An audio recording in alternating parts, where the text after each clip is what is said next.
El alma humana. Lo que llamamos conciencia civilizada se ha ido separando de forma constante de sus instintos básicos. Pero esos instintos no han desaparecido, simplemente han perdido su contacto con nuestra conciencia y por tanto se han visto obligados a hacerse valer mediante una forma indirecta. Esta puede ser por medio de síntomas físicos, en el caso de las neurosis, o por medio de incidentes de diversas clases, como inexplicables raptos de mal humor, olvidos inesperados o equivocaciones al hablar. Al hombre le gusta creer que es dueño de su alma, pero como es incapaz de dominar sus humores y emociones, o de darse cuenta de la miríada de formas ocultas con que los factores inconscientes se insinúan en sus disposiciones y decisiones, en realidad no es su dueño. Estos factores inconscientes deben su existencia a la autonomía de los arquetipos. El hombre moderno se protege por medio de un sistema de compartimientos contra la idea de ver dividido su propio dominio. Ciertas zonas de la vida exterior y de su propia conducta se mantienen, como si dijéramos, en cajones separados y jamás se enfrentan mutuamente. Como ejemplo de esa especie de psicología en compartimientos, recuerdo el caso de un alcohólico que llegó a quedar bajo la influencia laudable de cierto movimiento religioso y, fascinado por sus entusiasmos, había olvidado que necesitaba beber. Era evidente que Jesús le había curado con un milagro y por tanto le mostraron como testigo de la gracia divina o de la eficacia de la mencionada organización religiosa. Pero unas semanas después de la confesión pública, la novedad comenzó a esfumarse y pareció apropiado algún refresco alcohólico. Y de ese modo volvió a beber. Pero esta vez la caritativa organización religiosa llegó a la conclusión de que el caso era patológico y evidentemente no era adecuado para la intervención de Jesús. Así es que le llevaron a una clínica para que el médico lo hiciera mejor que el divino sanador. Este es un aspecto de la moderna mente cultural que merece que lo examinemos. Muestra un alarmante grado de disociación y confusión psicológicas. Sí, si por un momento consideramos a la humanidad como un individuo, vemos que el género humano es como una persona arrastrada por fuerzas inconscientes y también al género humano le gusta mantener relegados ciertos problemas en cajones separados. Pero esta es la razón de que concedamos tanta consideración a lo que estamos haciendo, porque la humanidad se ve ahora amenazada por peligros autocreados y mortales que se están desarrollando fuera de nuestro camino, fuera de nuestro dominio. Nuestro mundo, por así decirlo, está disociado como un neurótico, con el telón de acero marcando la simbólica línea de división. El hombre occidental, dándose cuenta del agresivo deseo de poder del Este, se ve forzado a tomar medidas extraordinarias de defensa, al mismo tiempo que se jacta de su virtud y sus buenas intenciones. Lo que no consigue ver es que son sus propios vicios, que ha cubierto con buenos modales internacionales, los que el mundo comunista le devuelve, descarada y metódicamente, como un reflejo en el rostro. Lo que Occidente toleró, aunque secretamente y con una ligera sensación de vergüenza, la mentira diplomática, el engaño sistemático, las amenazas veladas, sale ahora a plena luz y en gran cantidad procedente del Este, y nos ata con nudos neuróticos. Es el rostro de la sombra de su propio mal, que sonríe con una mueca al hombre occidental desde el otro lado del telón de acero. En ese estado de cosas, el que explica el peculiar sentimiento de desamparo de tantas gentes de las sociedades occidentales. Han comenzado a darse cuenta de que las dificultades con las que nos enfrentamos son problemas morales y que los intentos para resolverlos con una política de acumulamiento de armas nucleares o de competición económica sirve de poco, porque corta los caminos a unos y otros. Muchos de nosotros comprendemos ahora que los medios morales y mentales serían más eficaces, ya que podrían proporcionarnos una inmunidad psíquica contra la infección siempre creciente.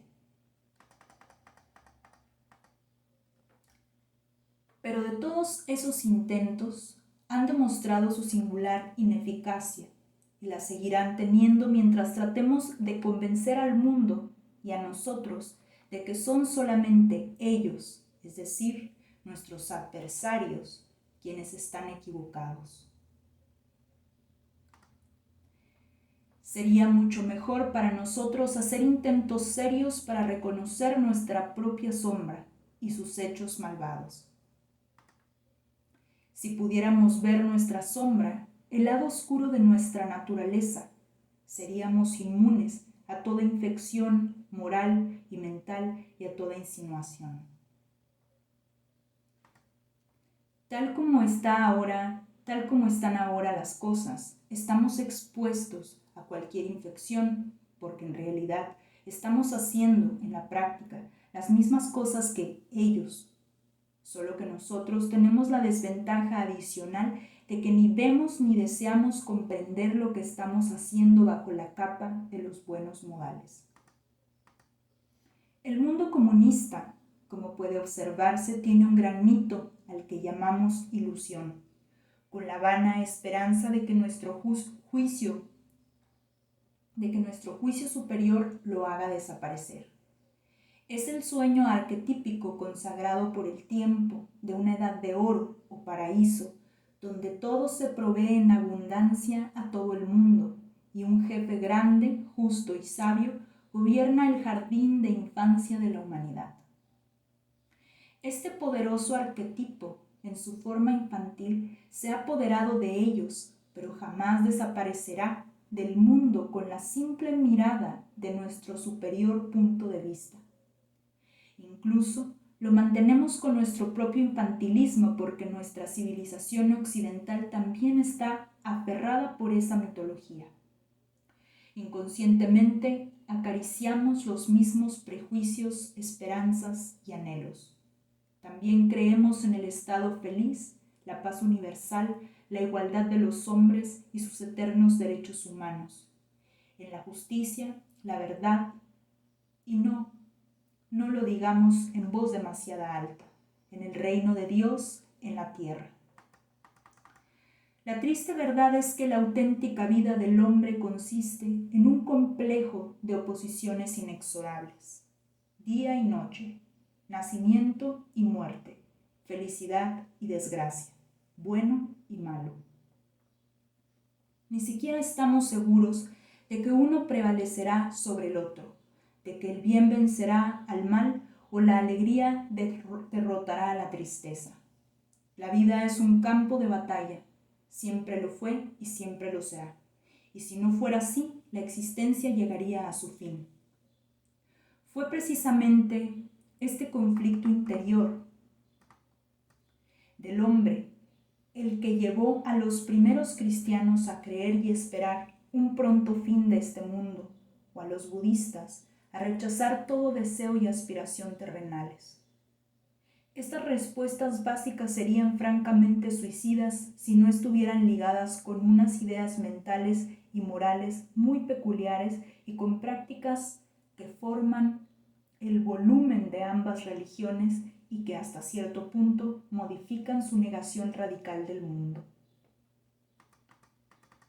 Subrayo ese punto porque en nuestros tiempos hay millones de personas que han perdido la fe en toda clase de religión. Tales personas ya no entienden su religión. Mientras la vida se desliza suavemente sin religión, la pérdida permanece tan buena como inadvertida. Pero cuando llegan los sufrimientos es otra cuestión. Es cuando la gente comienza a buscar una salida y a reflexionar acerca del significado de la vida y sus turbadoras y penosas experiencias. Es significativo que el médico psicólogo, en mi experiencia, es más consultado por judíos y protestantes que por católicos. Era de esperar que así fuera, porque la Iglesia Católica aún se siente responsable de la cura animarum, el cuidado por el bien del alma. Pero en esta edad científica, el psiquiatra es idóneo para que se le planteen las cuestiones que en otro tiempo pertenecían a los dominios del teólogo. La gente percibe que hay una gran diferencia, o la habría, entre poseer una creencia positiva en una forma de vida significativa y la creencia en Dios y la inmortalidad. Con frecuencia, el espectro de la muerte cercana da un poderoso incentivo a tales pensamientos. Desde tiempos inmemoriales, los hombres tuvieron ideas acerca de un ser supremo, uno o varios, y acerca de la tierra del más allá. Solo hoy día piensan que pueden pasarse sin tales ideas. Como no podemos descubrir con un telescopio el trono de Dios en el firmamento o establecer como cierto que un padre o madre amante está aún por ahí en una forma más o menos corporal, la gente supone que tales ideas no son verdad. Yo más bien diría que no son suficientemente verdad, pues son conceptos de cierta clase que acompañaron a la vida humana desde los tiempos prehistóricos y que aún se abren paso hasta la conciencia con cualquier provocación. El hombre moderno puede afirmar que él prescinde de tales conceptos y que puede apoyar su opinión insistiendo en que no hay pruebas científicas sobre su veracidad, o incluso puede lamentarse de la pérdida de sus creencias. Pero puesto que estamos tratando de cosas invisibles e inconocibles, porque Dios está más allá de la comprensión humana y no hay medio alguno de demostrar la inmortalidad, ¿por qué nos preocupamos de su demostración? Aun cuando no conociéramos con la razón nuestra necesidad de sal o de alimento, nadie dejaría por eso de utilizarlos. Podría argumentarse que la utilización de la sal es una mera ilusión del gusto o una superstición. No obstante, seguiría contribuyendo a nuestro bienestar.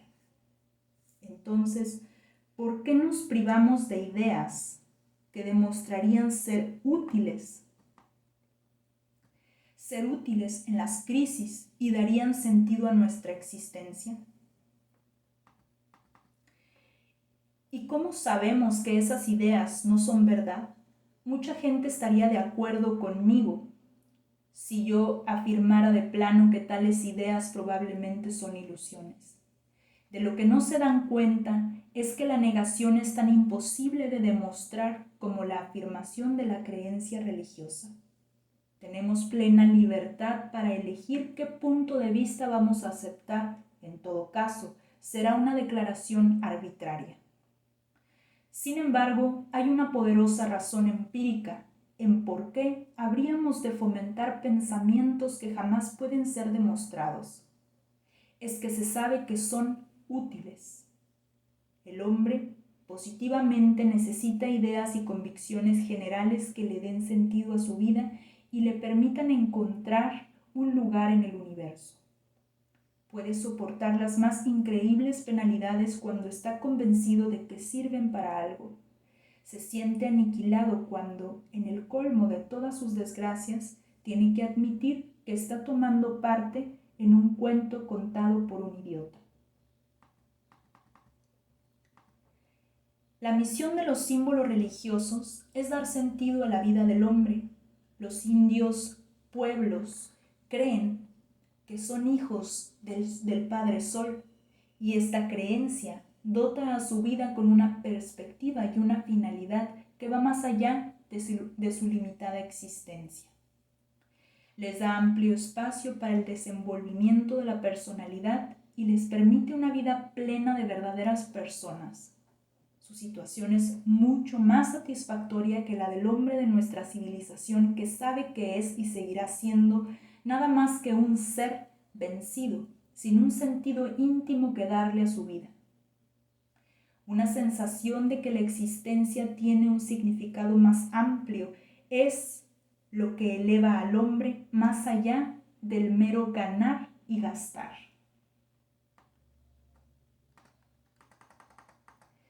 Si carece de esa sensación, se siente perdido y desgraciado. Si San Pablo hubiera estado convencido de que no era más que un tejedor ambulante de alfombras, con seguridad no hubiera sido el hombre que fue. Su verdadera y significativa vida reside en su íntima certeza de que él era el mensajero del Señor. Se le puede acusar de sufrir megalomanía, pero tal opinión palidece ante el testimonio de la historia y el juicio de las generaciones posteriores. El mito que se posesionó de él le convirtió en algo mucho más grande que un simple artesano. Sin embargo, ese mito consta de símbolos que no fueron inventados conscientemente, solo ocurrieron. No fue el hombre Jesús el que inventó el mito del Dios hombre, ya existía muchos siglos antes de su nacimiento. Él también se vio captado por esa idea simbólica que, como San Marcos nos cuenta, le sacó de la estrecha vida de un carpintero nazareno.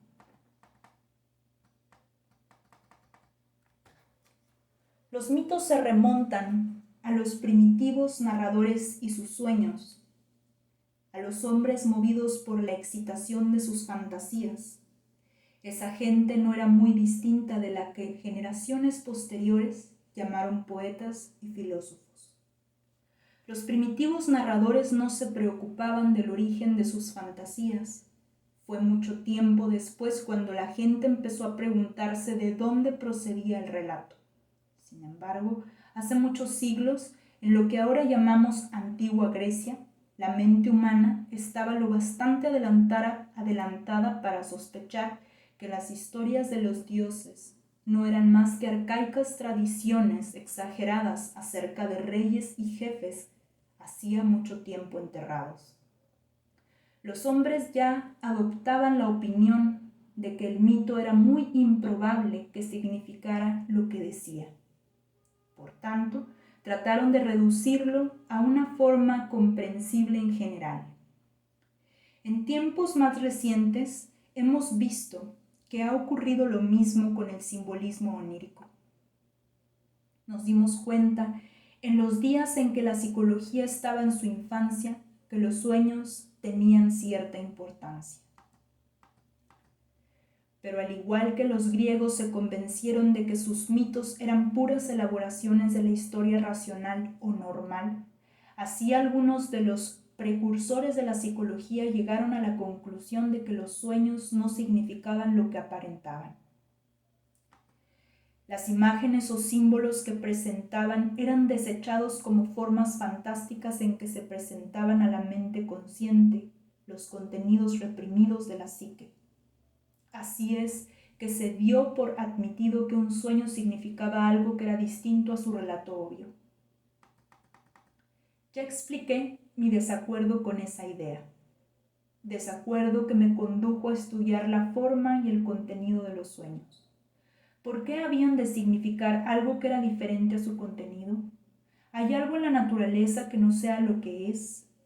El sueño es un fenómeno normal y natural y no significa algo que no sea. Hasta el Talmud dice, el sueño es su propia interpretación. La confusión surge porque el contenido del sueño es simbólico y por tanto tiene más de un significado. Los símbolos señalan en direcciones diferentes de las que abarcamos con la mente consciente, y por tanto se refieren a algo que es inconsciente o al menos no del todo consciente. Para la mente científica, fenómenos tales como las ideas simbólicas son un engorro, porque no se pueden formular de manera que satisfaga al intelecto y a la lógica. Pero en modo alguno son el único caso de ese tipo, en psicología. La incomodidad comienza con el fenómeno del afecto o emoción que se evade de todos los intentos del psicólogo para encasillarlo con una definición. La causa de esa dificultad es la misma en ambos casos, la intervención del inconsciente. Conozco de sobra el punto de vista científico para comprender que es de lo más molesto tener que manejar hechos que no se pueden abarcar en forma completa o adecuada. El engorro de estos fenómenos es que los hechos son innegables y sin embargo no se pueden formular en términos intelectuales. Para ello tendríamos que ser capaces de comprender la vida misma, porque es la vida la que produce emociones e ideas simbólicas. El psicólogo académico está en plena libertad de desechar el fenómeno de la emoción o el concepto del inconsciente o ambos de su consideración. No obstante, siguen siendo unos hechos a los que el médico psicólogo por lo menos tiene que prestar la debida atención, porque los conflictos emotivos y la intervención del inconsciente son los rasgos clásicos de su ciencia. Si trata a un paciente, se enfrenta con esos irracionalismos como con hechos difíciles, independientemente de su capacidad para formularlos en términos intelectuales. Por tanto, es muy natural que la gente que no ha tenido la experiencia médica del psicólogo encuentre difícil entender lo que ocurre cuando la psicología deja de ser un estudio tranquilo del científico en su laboratorio y se convierte en una parte activa de la aventura real de la vida. El tiro al blanco en un campo de tiro es muy distinto a un campo de batalla. El doctor tiene que tratar con víctimas de una guerra auténtica. Tiene que ocuparse de realidades psíquicas, aunque no pueda incorporarlas en definiciones científicas. Por eso no hay libro de texto que pueda enseñar psicología. Se aprende solo con experiencia efectiva. Podemos ver claramente este punto cuando examinamos ciertos símbolos muy conocidos. La cruz en la religión cristiana, por ejemplo, es un símbolo significativo que expresa una multitud de aspectos, ideas y emociones. Pero una cruz puesta tras un nombre en una lista indica simplemente que el individuo está muerto. El falo es un símbolo amplísimo en la religión hindú, pero si un rapazuelo de la calle pinta uno en la pared, no hace más que reflejar interés por su pene. Como las fantasías infantiles y adolescentes con frecuencia se prolongan en la vida adulta, se tienen muchos sueños en los que hay inequívocas alusiones sexuales. Sería absurdo entenderlas como otra cosa.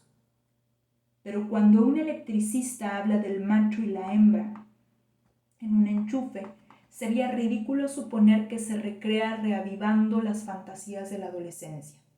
Simplemente utiliza pintorescos nombres descriptivos de los materiales que emplea. Cuando un hindú culto nos habla acerca del lingam, el falo, que en la mitología hindú representa al dios Shiva, se pueden oír cosas que los occidentales jamás relacionaríamos con el pene. En realidad, el lingam no es una alusión obscena, ni es la cruz meramente un signo de muerte. Mucho de ello depende de la madurez del soñante que produce tales imágenes.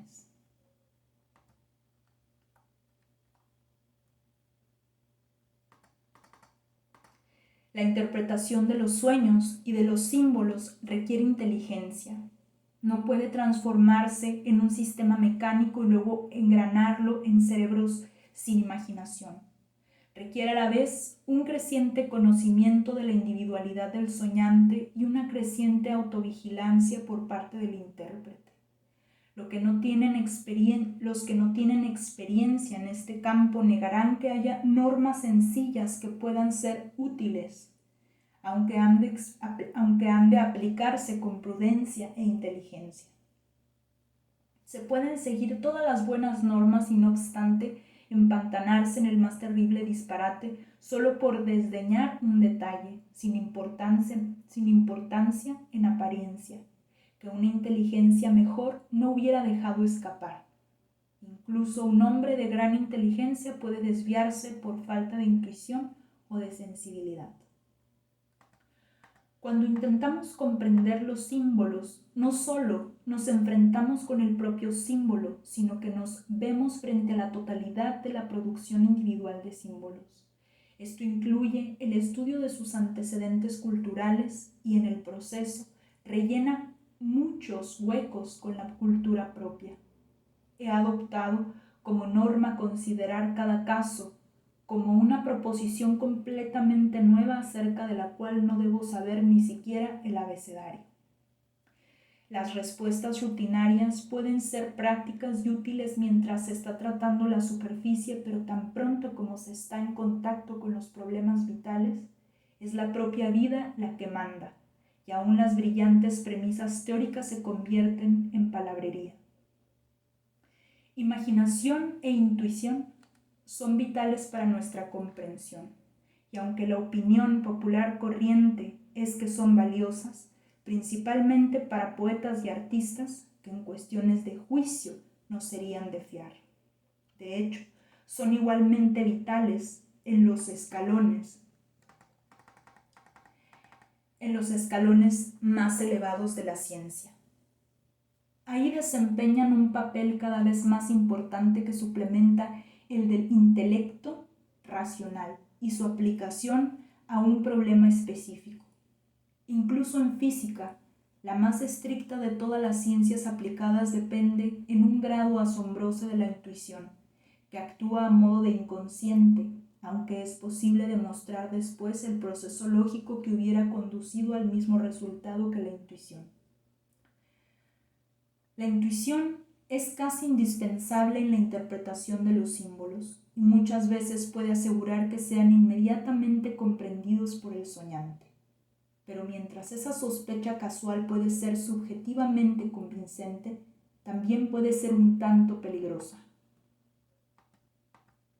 Puede llevar con mucha facilidad a una falsa sensación de seguridad. Puede, por ejemplo, inducir al intérprete y al soñante a seguir unas relaciones cómodas y aparentemente fáciles que puedan desembocar en una especie de sueño mutuo.